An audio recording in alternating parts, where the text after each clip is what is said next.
In this tutorial, after uploading data sets and uploading training sets specifically, you're capable of profiling your compounds. So long as a training set has been uploaded, there should be a radio button here asking you to select which training set you would like to profile.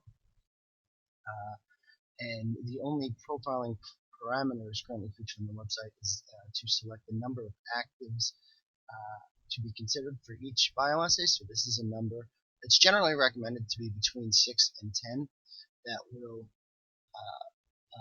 determine a threshold for an assay to be considered in the profiling data.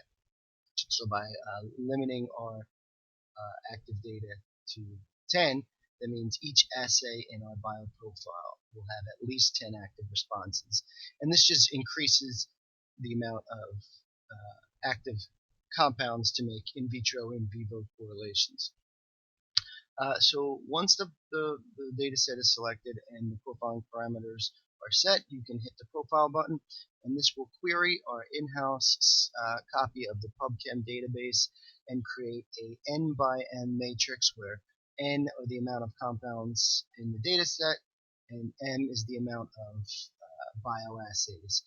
So by limiting it to 10, a profile was created using 450 of the training set compounds and with 151 biological assays.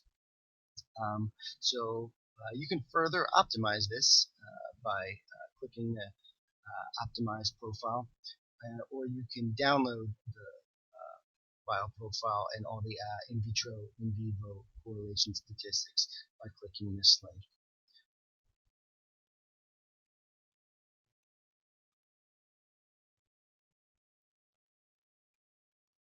So after clicking this link, a new tab will pop up that will display a heat map of the previously profiled compounds along with their biological assay responses.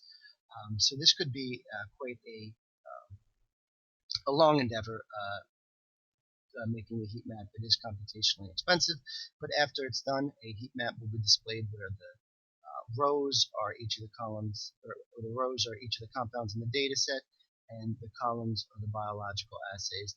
And there is a hover script tool, so you can hover over each assay to see which compound and which bioassay is considered in that square and the activity, where 0 is an inconclusive or inactive response, and the green here, and the 0 is an inconclusive or untested response, and the green squares indicate inactive responses for that compound in that assay. And lastly, the red squares indicate a active response for that compound in that assay. So this particular square considers PubChem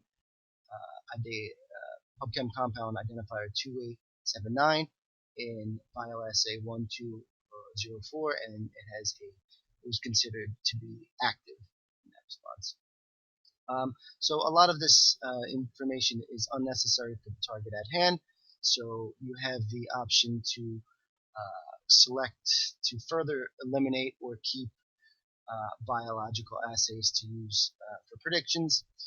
All of the assays in this heat map will be displayed here. So for the first column, this is 155, and you can keep or remove that assay to further optimize the profile. And for the interested user, you can click on this to see the PubChem response, or I'm sorry, the PubChem entry page for that specific AID. So I'm going to pause the video and select a subset of these data.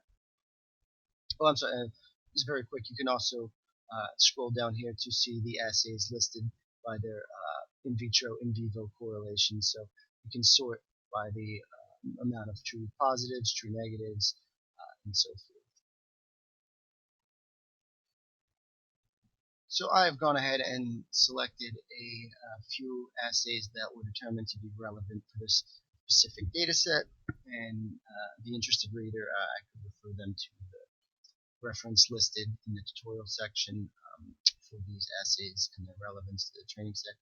But in the tutorial, I'm just going to go ahead and select keep to remove all the other assays from this profile, and then it will reload the page with the subset of data displayed and a new heat map.